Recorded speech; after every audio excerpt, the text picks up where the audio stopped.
बकरी की आंखों में झांका तो उसे यूं महसूस हुआ जैसे वो अपना ही अक्स देख रहा हो। दोनों बेबस थे, दोनों भूखे थे, दोनों को उनकी कमजोरी की सजा दी जा रही थी। जैसे यूनुस को उसके घर से निकाला गया था, वैसे ही उस बकरी को जिंदगी से निकालने की तैयारी हो रही थी।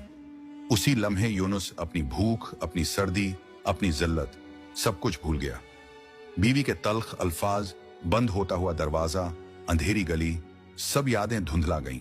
उसके दिल में बस एक ही एहसास उभर आया, रहम, और एक ही ख्याल गूंजने लगा, किसी तरह उस बेकसूर जान को बचाना है।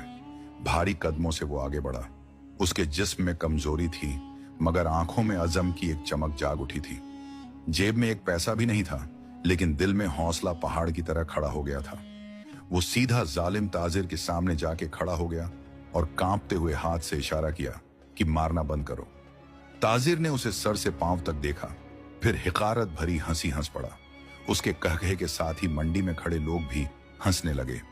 कोई तंजिया नजर डाल रहा था, कोई सर हिला रहा था। सबके लिए ये एक तमाशा था। ताजिर के दिल में यही ख्याल था कि ये गरीब हम्माल शायद पागल हो गया है, खुद के पास खाने को नहीं और उसे बीमार बकरी की फिक्र पड़ी है। उसी हंसी के शोर में यूनुस की भारी मगर साफ आवाज उभरी, सेठ जी, मैं ये बकरी खरीद लूंगा।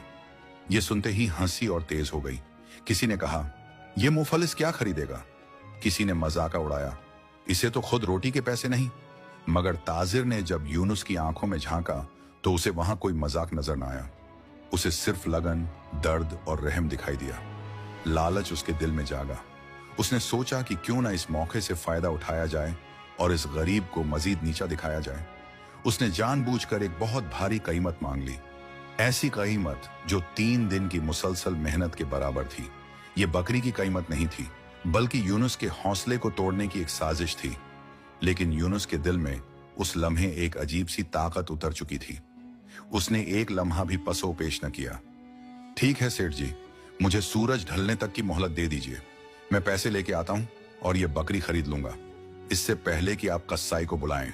ताजिर ने जोरदार कहकहा लगाया, जा बेवकूफ, अगर सूरज डूबने से पहले पैसे ले आया तो बकरी तेरी, वरना कसाई इसे ज़िब्ह कर देगा।